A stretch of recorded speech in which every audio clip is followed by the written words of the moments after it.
धम्म प्रभात, बहुत बहुत साधुवाद। कल्याण हो, मंगल हो, दीर्घायु हो, सदा सुखी हूँ। आज हम संगत कर रहे हैं कि आप अपने आप को पहचानें।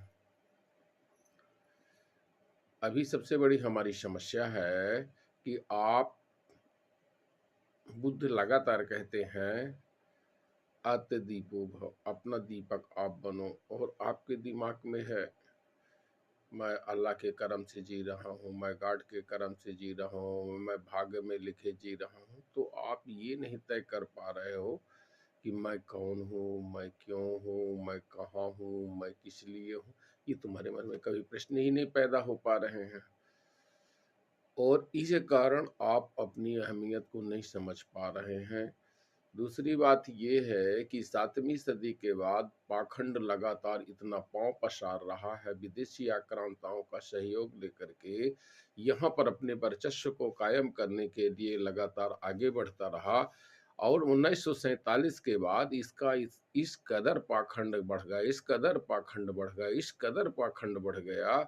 अभी एक बड़ा ही शर्मनाक बयान आया कि एक हिंदू युवा 10 मुसलमान लड़कियों को उठाकर ले आए। ये इस तरह के सत्ता वाले लोग जो है साँड़ छोड़ के रखे हैं सब करने के लिए। कभी किसी को मुल्ली कहते हैं, कभी किसी को आतंकवादी की बहन कहते हैं, कभी किसी को पेशाब करते हैं, कभी किसी को टट्टी खिलाते हैं, कभी किसी का मूंछ कटवाते हैं, कभी किसी को घोड़ी से उतारते हैं, कभी जो है दंगा करते हैं। तो ये जो सत्ता के द्वारा पोषित है, सत्ता के द्वारा पाले हुए साँड़ है, इसके लिए आपको धम्म संगत करना पड़ेगा।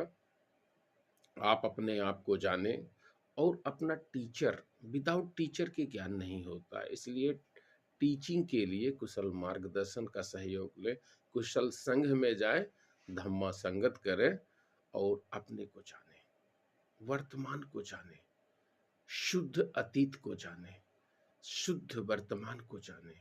क्योंकि जब शुद्ध अतीत को जानेंगे, शुद्ध वर्तमान को जानेंगे, तभी शुद्ध भविष्य गढ़ सकते हैं। आप घालमेल,